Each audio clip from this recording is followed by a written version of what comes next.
இன்றைக்கி காலையிலேயே current off பண்ணிட்டாங்க. கரண்ட் இல்லைன்னா ஒரு வேலையும் நடக்காது.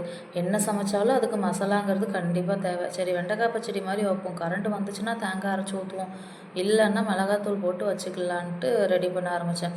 கரண்ட் வந்துச்சு. ஆனால் நம்ம தான் பெரிய அசால்ட்டான ஆளாச்சே. கரண்ட்டு தான் வந்துட்டுல, இன்னும் எங்கே போக போகுது, பையன் அரைச்சிக்கலான்ட்டு இருந்துட்டேன். கடைசியில் தேங்காவை போட்டு ஒரு சுற்றிருக்கோம், கரண்ட்டு போயிட்டு. அது நரங்குறன்னு தான் அரைச்சி வச்சுருந்தேன். கரண்ட்டு வரும்னு பார்த்தா வர்ற பாடாக இல்லை. சரி இருக்கிறத வச்சு பண்ணுவோம். லாஸ்ட் டைமில் அதை உள்ள தூக்கி ஊற்றிட்டேன். கரண்ட் இருந்தாலுமே கிச்சனுக்குள்ளெல்லாம் ஃபேன் போட போகிறது கிடையாது. ஆனால் என்னமோ மற்ற ரூமில் ஓடுறது என்னமோ கிச்சனுக்குள்ளே ஓடுற மாதிரி நமக்கு ஒரு ஃபீல் ஆகும். வெளியே எட்டி பார்த்தா சூரியன் பல்ல இழைச்சிக்கிட்டு இருக்கு. ஆனால் காற்று அதிருன்னு அதிருது. ஆனால் வீட்டுக்குள்ளே தூசி தான் வருதே தவிர ஒரு போட்டு காற்று உள்ளே வர மாட்டேங்கி. அம்மா வீட்டு சைட்லேயும் சரி, ஹஸ்பண்ட் வீட்டு சைட்லேயும் சரி, எல்லாத்துக்குமே இந்த சாதம் வடித்த தண்ணி ரொம்ப பிடிக்கும்.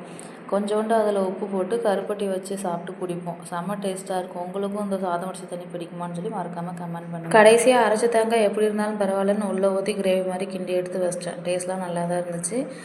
ஒரு 5 ட்ரெஸ்ஸு வந்து மெட்டர்னிட்டி வியர் மாதிரி ஆர்டர் போட்டிருந்தேன். நேற்று தான் ஆர்டர் போட்டேன், நான் இன்றைக்கே வந்து. தேங்க்ஸ் ஃபார் வாட்சிங். இந்த வீடியோ உங்களுக்கு பிடிச்சிருந்துச்சுன்னா லைக் பண்ணுங்கள், ஷேர் பண்ணுங்கள், மறக்காமல் சப்ஸ்கிரைப் பண்ணிடுங்க.